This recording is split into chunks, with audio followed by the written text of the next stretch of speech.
Dear Lady Love TV. Poor Wife of a Womanizer. Tunghayan na po natin ang huling bahagi ng ating kwento. Ram, are you drunk? Hunot noong tanong ko sa kanya nang akmang hahalikan niya ako. Naamoy ko kasi ang hininga niya.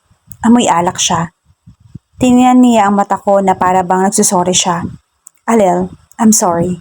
Mahinahon niya sabi at nag-iwas ng tingin sa akin. Ngumiti ako at hinalikan ko siya sa pisngi. Don't be. Just make sure na makakauwi ka na ligtas kapag umiinom ka. Bilin ko sa kanya na ikinangisi niya nang nakawan ako ng halik sa labi. Thanks, love. Tinabihan niya ako sa sofa at yumakap mula sa tagiliran ko habang nakasiksik sa leeg ko ang mukha niya at naramdaman kong hinahalikan niya ako sa leeg. Ram, saway ko sa kanya at tinapi ko siya sa balikat. Dodi, you're home. Tumakbo papalapit sa amin si Ram Ram habang bitbit ang isang airplane toy na ibinigay sa kanya ni Ram. Napalayo naman sa akin si Ram. Sabay tayo at sinalubong ang anak namin. Napangiti ako sa ginawa niya. Yeah, little Ram. Can I have a warm kiss, kiddo? Binuhat ni Ram ang bata at mahigpit naman itong kumapit sa leeg niya habang nakangiti itong hinahalikan sa labi. Hi, I'm Ram. Protesta niya habang umakto na lumipad ang airplane at may mga sounds effect pa. Nakangiti ako habang nakatingin sa kanilang dalawa. Ito ang mga araw na hindi ko nabigay kay Ram. Nang baby pa siya at pinagkait ko sa kanilang dalawa na makapiling ang isa't isa. I'm really guilty because of what I did. Lalo na nang malaman ko ang totoo mula kay Ram. Ilang buwan na ang nakalilipas. Hindi ko siya hinayaan na magpaliwanag nor tell him that I am pregnant. Basta ko na lang siya iniwan. Wala akong dahilan para hindi siya tanggapin muli sa buhay namin ng anak ko nang malaman ko ang buong katotohanan. Wala pa rin nagbabago sa nararamdaman ko sa kanya. Mahal na mahal ko pa rin siya sa kabila ng maraming taon na nakalipas na hindi kami magkasama.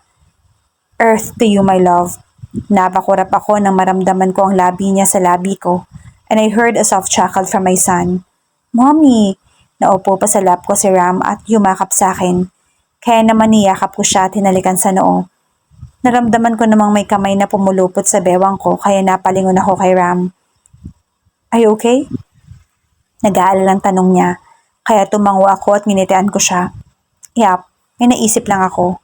Sumandal ako sa dibdib niya at naramdaman ko namang hinalikan niya ako sa noo. Huwag mo na akong isipin, nasa tabi mo na ako eh. Bulong niya at hinalikan ako.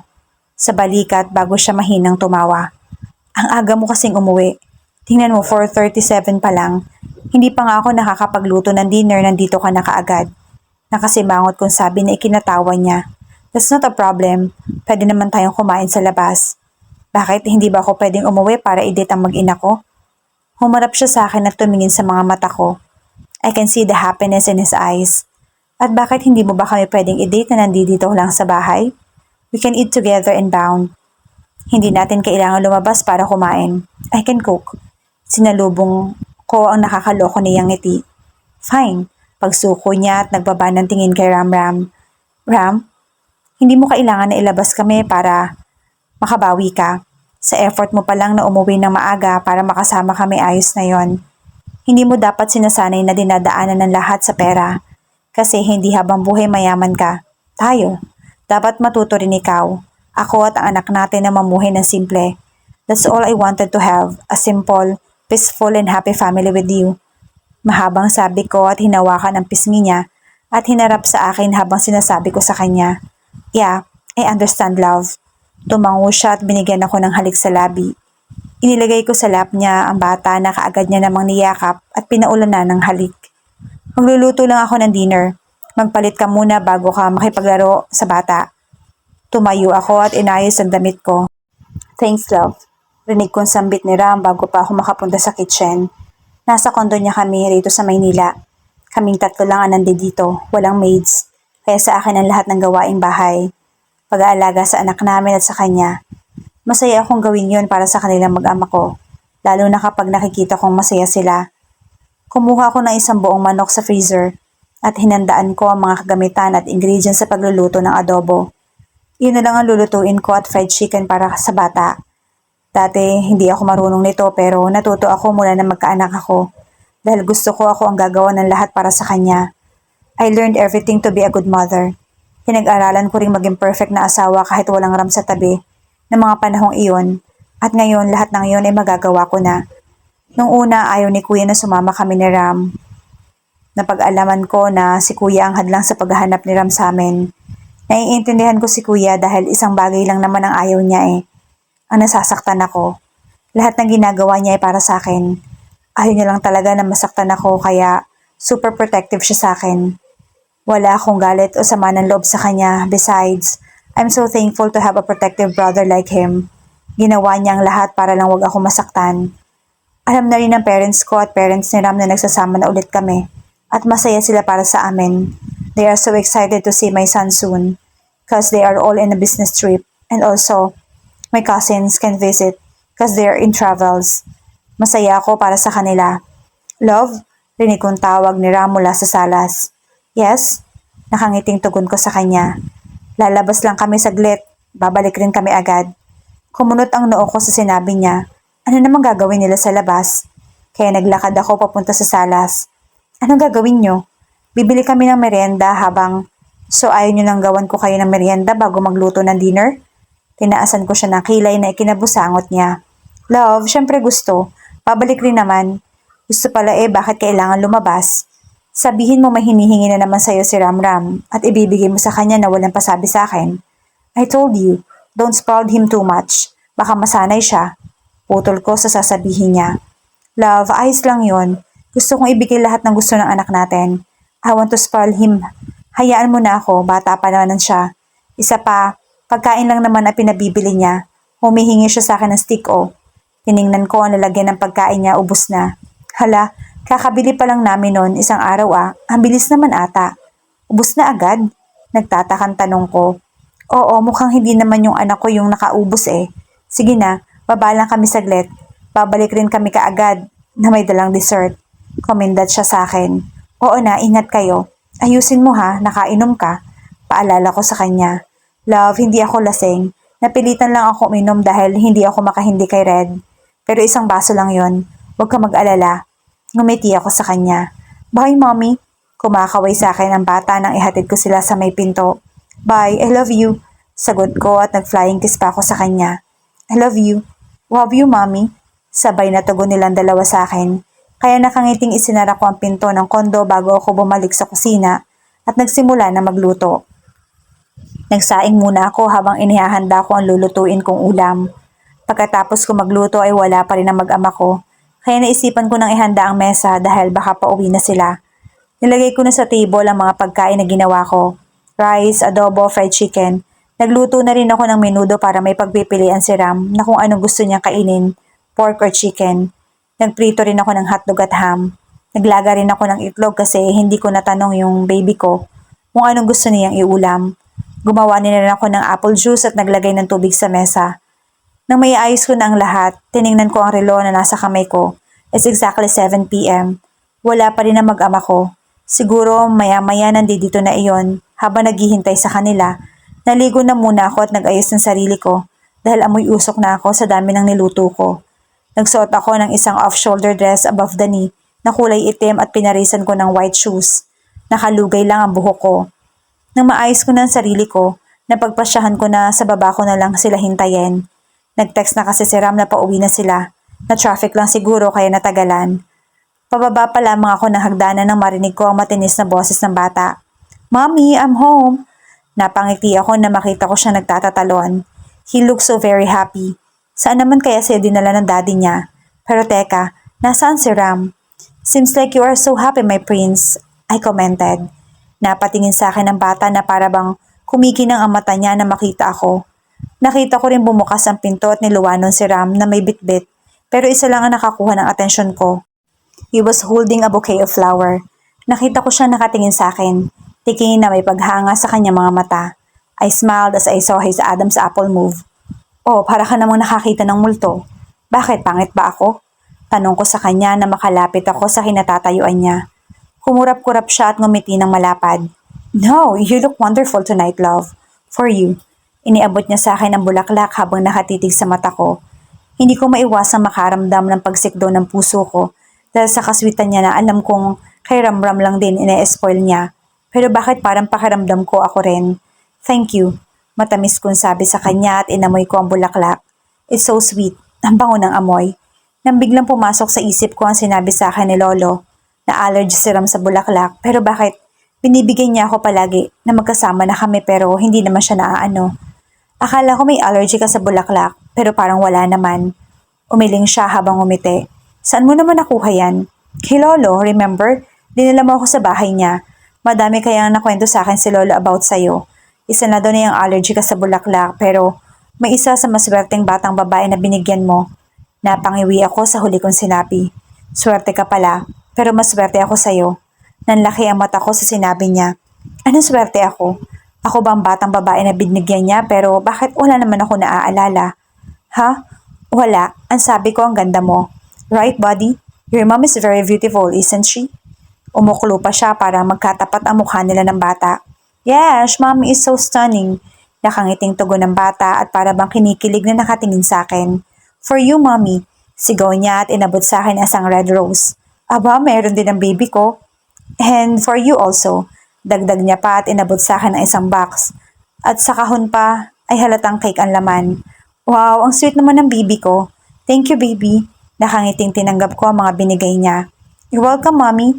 Yumakap siya sa kaliwang hita ko, kaya hinaplos ko ang buhok niya.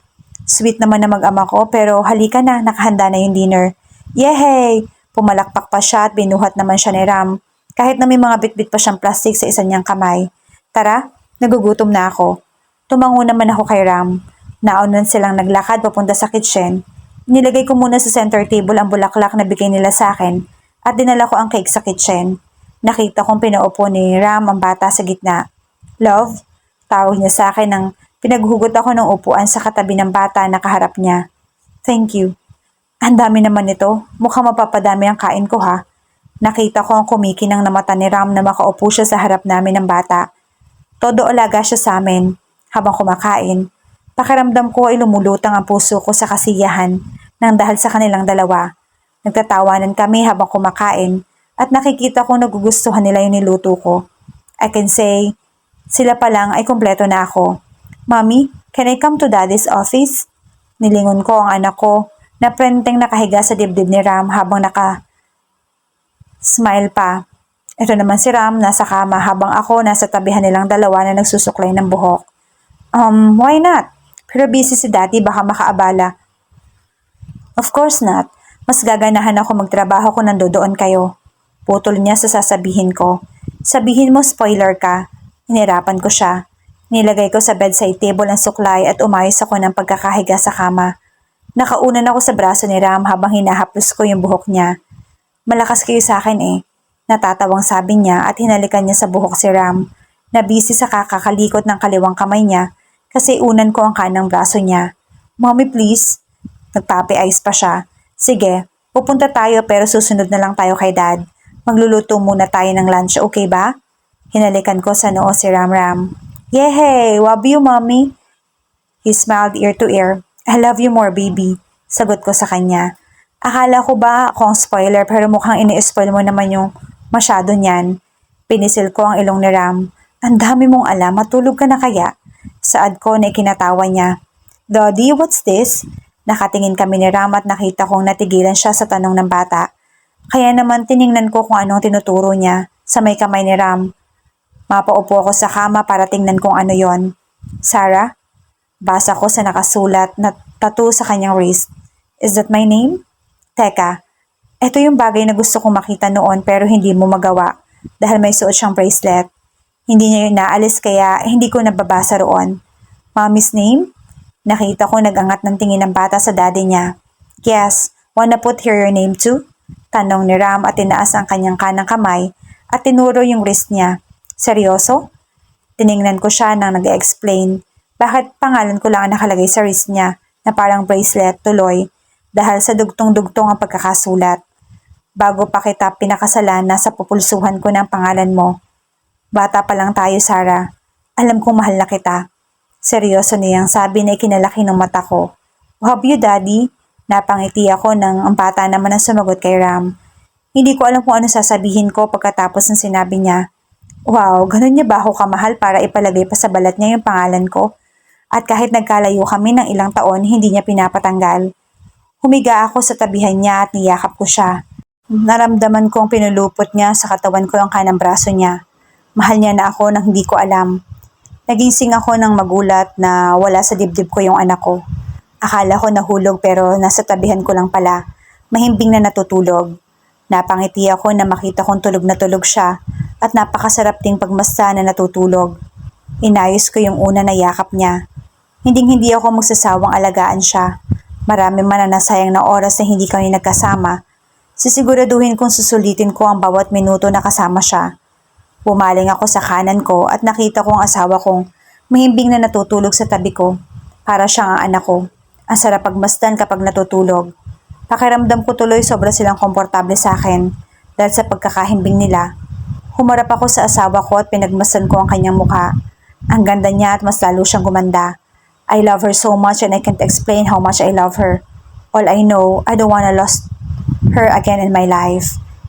Inabot ko yung phone ko na nasa bedside table sa tabihan ni Sarah. Tiningnan ko yung oras at nakita kong 3:00 na ng madaling araw. Hindi na ako dinalaw ng antok. Sumiksik ako sa asawa ko at sinubsob ko sa leeg niya yung mukha ko. Ang bango niya. Bango na hindi ko pagsasawaan. I kissed her neck.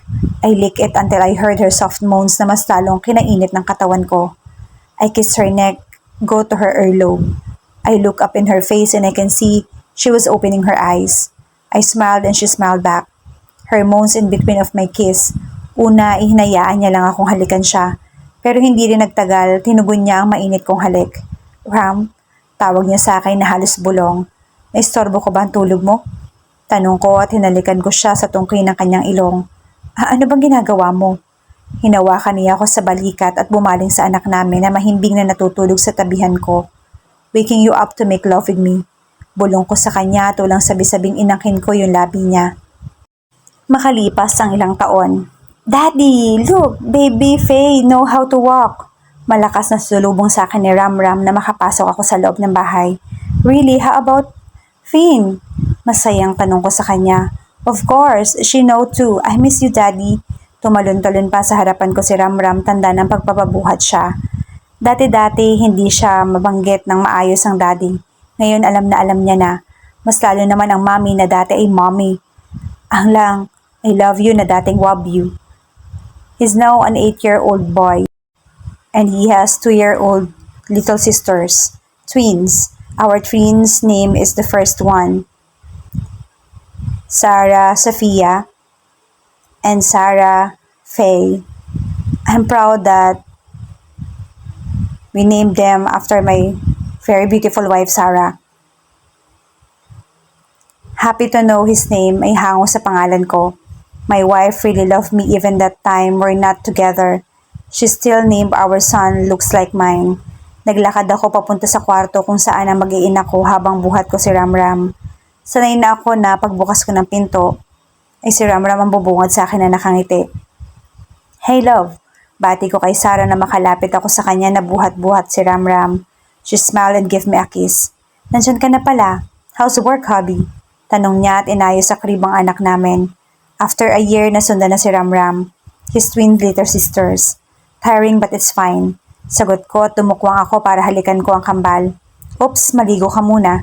Galing ka sa labas. Mamaya mo na sila halikan. At ikaw naman, Ram ko. Nagpabuhat ka na naman kay daddy. Kaya sabay na kayong maligo kung hindi nyo pwedeng hawakan ng mga prinsesa natin. Kinikiliti niya pa si Ram habang sinasabi yon. Napangiti ako dahil sa overprotective ang asawa ko pagdating sa mga anak namin. She's so careful and caring about us. Palaging kami yung inuuna niya. Ayaw niya na nagkakasakit ang mga anak namin. Dahil pakiramdam niya wala siyang kwentang ina. Dahil napapabayaan niya. And ayaw ko ang pakiramdam niyang yon. Cause she's worth it. Kaya hanggat kaya kong iwasan gagawin ko, wag lang siyang mag-isip na kung ano-ano. Paghahanda kita ng merienda. Tumango ako sa kanya at bago pa man siya makalabas, ay pinigilan ko siya at hinalikan sa noo.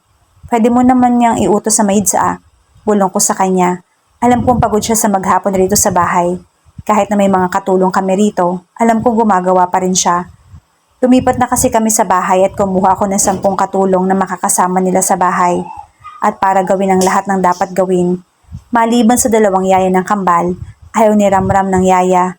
Si mami niya lang ang gusto niya mag-alaga sa kanya, kaya hindi ko na pinagpipilitan. Kaya ko naman isa pa gusto kitang pagsilbihan. Tinulungan niya akong hubarin yung necktie ko. Thank you so much for all the love. I don't know what's now today if I don't have you in my life. Thank you for going back to me and staying. I love you so much more than my life. 'Cause you are my life. I love you too, hubby. Mahal na mahal kita. Kayo ng mga anak natin. Hinaplos niya ang pisngi ko kaya pinulupot ko sa bewang niya ang braso ko at bahagyang hinapit ko siya papalapit sa akin. Thank you for giving me a wonderful kids. This all what I dreamed of. Sambit ko bago ko angkinin ang labi niya na kaagad naman siyang tumugon. I love you, I whispered between our kisses. This is the life I wanted with her. Bata pa lang ako, siya nang hinihiling ko na makasama ko habang buhay. Pero nawalan ako ng pag-asa ng makamtan ng pangarap na yon mula nang iwan niya ako. Pero eto ako ngayon. Abot kamay ko na ang pangarap ko at hindi ko sasayangin ang pagkakataon na ipakita sa kanya ang pagmamahal ko. I love her so much and our kids. They are my happiness, my peace, and my everything. I am Ram. On behalf of my lovely wife, Sarah, is now officially signing off. Sa isang masaya at matiwasay na pamilya. Ang wakas ng ating kwento. Maraming salamat po sa lahat nating mga giliw na taga-subaybay. Sa inyong pakikinig at suporta mula sa simula hanggang wakas ng ating kwento. Nawa ay nakapulot kayo ng aral, pag-asa at inspirasyon sa buhay, pag-ibig at pamilya ni Sarah at Ram. Abangan po natin ang mga ihahandog pa naming kwento sa mga darating na araw. Hanggang sa muli, mag-ingat po tayong lahat.